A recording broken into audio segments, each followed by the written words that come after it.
এই উত্তপ্ত গরমে যদি এরকম এক গ্লাস অমৃত পাওয়া যায় তাহলে কি আর কিছু লাগে? না না, বেশি কিছু লাগবে না, লাগবে হলো চিনি, বরফ, দুধ, আর আমাদের মেইন ইনগ্রিডিয়েন্ট অবভিয়াসলি বেল। প্রথমে আমরা বেলটাকে গায়ের যত জোর আছে সব জোর দিয়ে ফাটিয়ে নেব। ফাটিয়ে নেওয়ার পর ওয়াও কি সুন্দর, এরকমভাবে বেলটাকে ছাড়িয়ে নেব। বেলগুলোকে ছাড়িয়ে নেবার পর আমরা ভালো করে চামচ দিয়ে স্মুথলি ধীরে ধীরে বেলটাকে বাইরে বের করে নেব।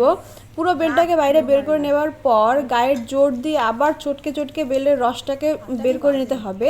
তারপর আমরা এর মধ্যে অ্যাড করব দুধ। দুধ দিয়েও ভালো করে অনেকক্ষণ ধরে চটকাতে হবে যাতে কনসিস্টেন্সিটা খুব সুন্দর আসে, স্মুথ আসে। তারপর আমরা এর মধ্যে অ্যাড করব হলো চিনি। চিনি অ্যাড করার পরও কিছুক্ষণ এটাকে ভালো করে মিশিয়ে নিতে হবে। তারপর ছাঁকনি দিয়ে ছেঁকে নিয়ে দানাগুলোকে বাইরে বের করে দিতে হবে এবং স্মুথ পেস্টটা আমরা এরকম গার্নিশিং করে এর মধ্যে বরফ দিয়ে এনজয় করো। আহা হা, সেই স্বাদ।